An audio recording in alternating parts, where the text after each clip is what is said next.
Đầu tiên chúng ta có một em slime mây mà do mình và em mình đã làm.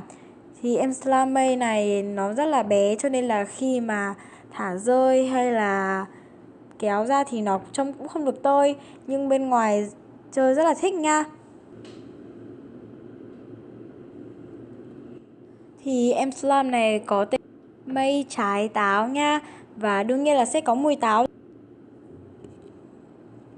Và khi thả rơi cũng không được đẹp cho lắm nên mong các bạn thông cảm nhé. Tiếp theo là em slime trong có tên là Over the Rainbow. Thì em slime này mình lấy ý tưởng từ Unicorn Slime. Và em slime này được Unicorn Slime restock từ rất lâu rồi, nhưng mà mình vẫn rất là thích cái em slime này, cho nên mình đã làm nó lại. Và slime này thì mình cho thêm những hạt xốp mini đầy đủ sắc màu và những em kim tuyến màu xanh lá nữa, để làm cho slime thêm đẹp hơn.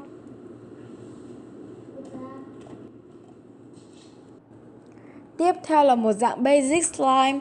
Thì em này mình làm hơi tricky một xíu, vì do cái tên của em ấy là về một loại nước.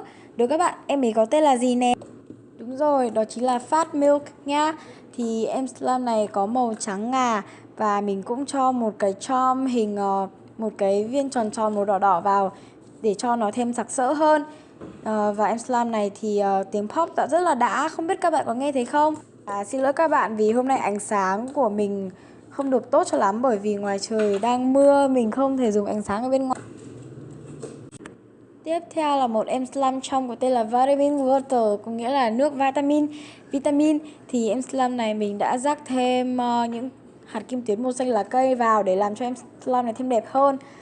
Mình đã làm từ hộp PVA và nấu lên, cho nên là nó rất là đặc và trong. Mình đã đợi trong vòng 1 tuần. Và đoạn này thì cái phần background nó hơi có bị rung một xíu, cho nên là mong các bạn thông cảm nha. Và video của mình đến đây là hết rồi. Nếu các bạn thích thì hãy like, share và subscribe video cho mình.